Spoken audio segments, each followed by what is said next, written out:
డెఫినెట్గా ముఖం మీద కొట్టినట్టు అదే అండి, అంటే ఇంకో మాట కూడా అనొచ్చు కానీ అది కాదు. మొహం మీద కొట్టినట్టు ప్రజలకు అర్థమయ్యేలాగా ప్రజలకు తెలిసేటట్టు చెప్పాల్సిన. బాలకోటే గారు ప్లీజ్ రియాక్ట్.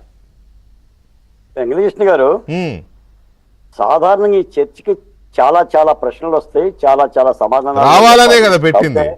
కాకపోతే ఇది డిబేట్ కాబట్టి ఎక్కువ సమయం మాట్లాడలేం కాబట్టి ఒక 2 నిమిషాలు ఇవ్వండి, నేను చెప్తాను. 1.5 నిమిషం తీసుకోండి. మొట్టమొదటి మాట చెప్తున్నా, తల్లిని అంటే ఏ బిడ్డకైనా బాధ ఉంటుందనేది లోకేష్ చూస్తే అర్థమవుతుంది. మీరు ఒక్కసారి లోకేష్ వాళ్ళ అమ్మగారి గురించి మాట్లాడేటప్పుడు కొద్దిగా గద్దెల స్వరం చూడండి. ఆ గొంతులో తొలుకు, ఆ కంటిలో ఎరుపు, గుండెలో స్పందన యొక్క లయ మీకు అర్థమవుతుంది వాళ్ళ శాసన మండలిలో కూడా. ఇదే వదురు కళ్యాణి గారు ఆనాడు కూడా ఇలాంటి సంఘటన కూడా ఆమె ఎక్కడ కూడా బాధ్యత పడ్డ దాఖలాలు లేవు. ఏనన్నాడు కళ్యాణి గారు అని సంబోధించాడు. నేటి సభకి నాటి సభకి మీరు పోలిక చూడండి. మేము మహిళలను అవమానించాం, అలాంటి వికృత చేష్టలు చేయమని చాలా స్పష్టంగా లోకేష్ గారు చెప్పారు. నాడు చంద్రబాబు నాయుడు గారిని అని భువనేశ్వర్ని తిట్టి మీడియా సమావేశాలు పెట్టి హేళన చేశారు. నాడు కౌరవ సభకి నేడు గౌరవ సభకు ఉన్న తేడా ఇది. రెండో మాట ఏంటంటే, ప్రతిరోజు నాకు 50-100 కాల్స్ వస్తాయి. ఈ 100 కాల్స్ అడిగే వాళ్ళు ఎక్కువ మంది ఏంటంటే, బాలకోటయ్య గారు ఆ జగన్మోహన్ రెడ్డిని ఇంకా లోపల వేయరా, ఆనాడు చేసిన పాతాల భైరవులు ఇంకా రోడ్ల మీద తిరుగుతున్నారు కదా, చర్యలు ఎందుకు తీసుకోరు చంద్రబాబు నాయుడు గారని నన్ను కూడా అడుగుతూ ఉంటుంటారు. నేను చెప్తున్నాను సార్, ఆయన చంద్రబాబు నాయుడు గారు చర్యలు తీసుకుంటారు. తొందరపడితే ఆవేశపడితే రాజకీయాల్లో 40 సంవత్సరాలు చంద్రబాబు నాయుడు గారు ఉండేవాళ్ళు కాదు. జగన్మోహన్ రెడ్డి గారు చేసిన పనే అది. మీకు ఒక మాట చెప్తా వెంకటకృష్ణ గారు, మీరు ఆలోచించండి. సామధాన భేద దండోపాయాలు అంటారు.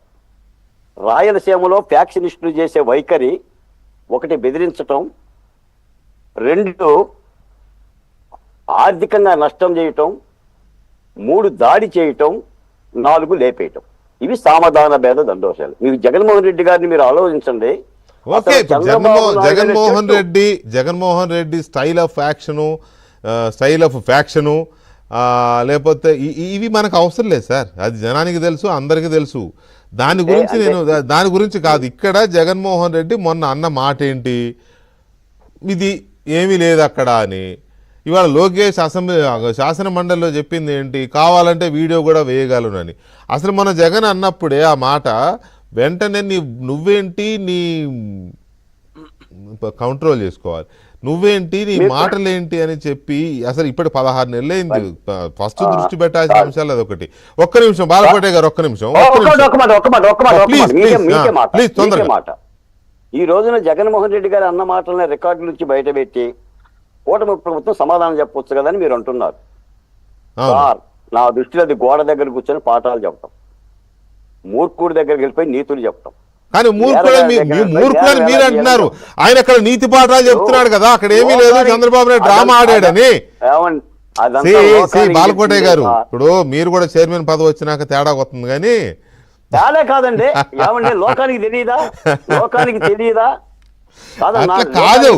ఆయన ఇప్పుడు కూడా ఆయన పాఠాలు నీతులు చెబుతున్నాడు. That is not acceptable. Okay, that should be కండెమనబుల్.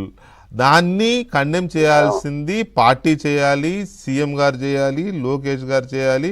Lokesh గారు చాలా